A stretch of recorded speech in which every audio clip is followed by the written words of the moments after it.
wabarakatuh. Ketemu lagi dengan saya Guru Idola.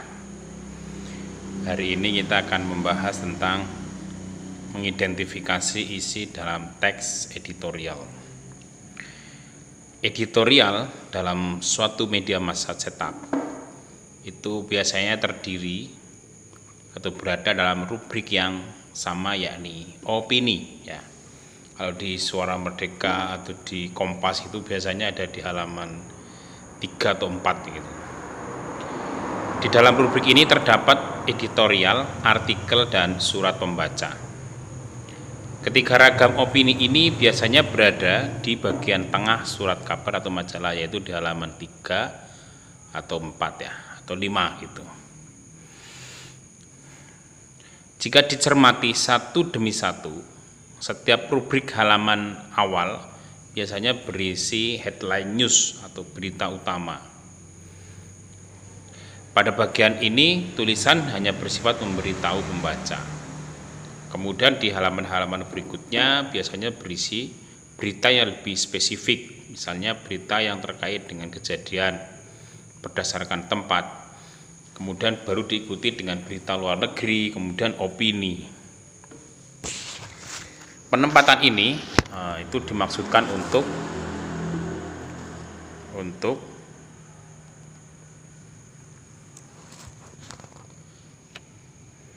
pada halaman untuk agar pembaca, penempatan ini dimaksudkan agar pembaca tidak serta-merta dihadapkan pada bacaan yang serius. Setelah memiliki wawasan yang cukup mengenai berita hari itu, pembaca akan lebih mampu memahaminya jika dilanjutkan dengan membaca opini. Jadi editorial itu pengantar menuju opini. Yang dibahas dalam teks editorial itu biasanya masalah yang terkait dengan peristiwa atau berita yang sedang hangat dibicarakan atau aktual ya. Aktual, fenomenal, dan kontroversial. Biasanya tiga itu menjadi ruh dari sebuah media.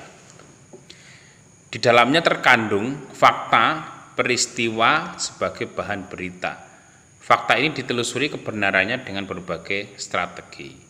Hal ini supaya berita itu benar adanya sehingga terpercaya, bukan sebagai gosip murahan saja. Ya. Di samping itu harus diidentifikasi dan diperhatikan apakah fakta peristiwa tersebut aktual atau biasa saja. Kalau faktual itu berarti ya menarik kayak gitu. Fakta peristiwa yang dipastikan akan dijadikan sebagai bahan berita dalam editorial, dianalisis untuk menghasilkan sebuah persepsi redaksi. Biasanya persepsi didasari oleh berbagai dimensi masalah agar persepsi memiliki nilai opini yang bermutu tinggi. Redaksi menunjukkan berbagai argumentasi, bersandar pada argumentasi. Inilah sebuah editorial diuji mutunya. Jika dipandang mencukupi, redaksi akan memberikan rekomendasi untuk solusinya. Ini untuk fakta itu menjadi pendukung dari yang namanya opini redaksi. Gaya penulisan editorial hampir sama dengan ragam artikel atau karya ilmiah lainnya, yakni eksposisi.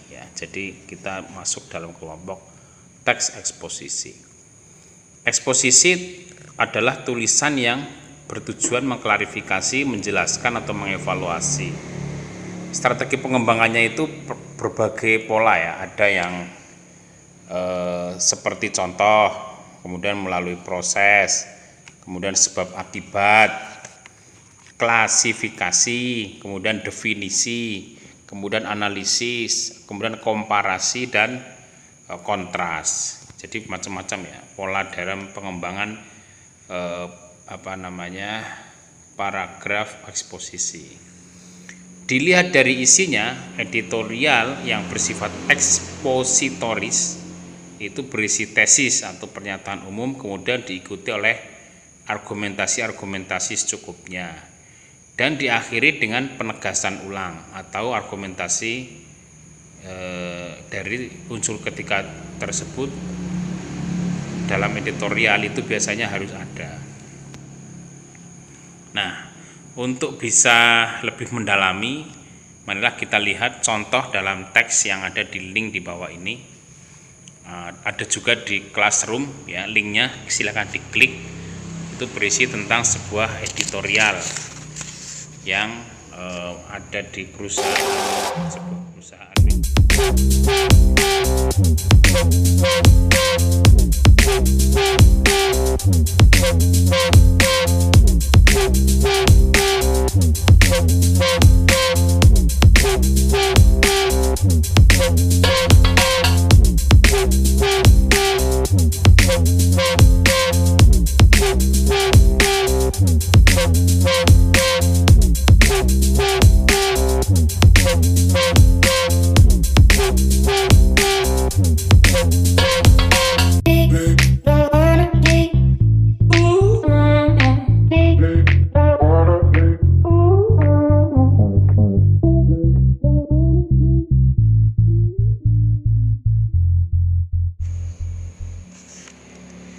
Nah, setelah selesai membaca teks itu yang ada di link ini, boleh dipilih salah satu berita di media yang ada di bawah ini. Boleh dipilih salah satu beritanya, kemudian silakan analisis. Harus 5 hal lah. Judulnya apa? Ya, jadi harus ditulis judulnya. Kemudian apa yang kamu pahami dari judul tersebut, dan rumuskan dalam kalimat baru pemahamannya.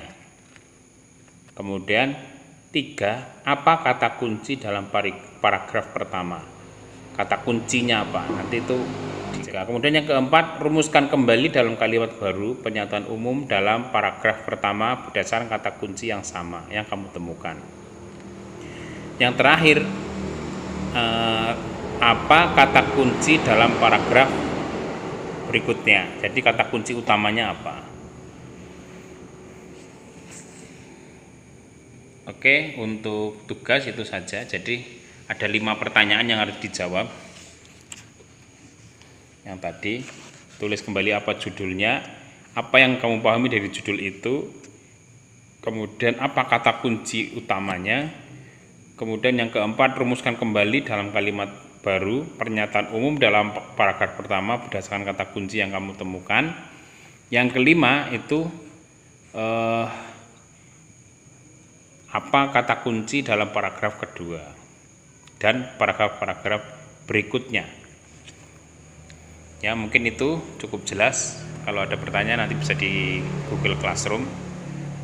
Pembelajaran kita cukupkan sekian. Wallahul muwaffiq ila aqwamit thoriq. Assalamualaikum warahmatullahi wabarakatuh. Tetap semangat bersama guru.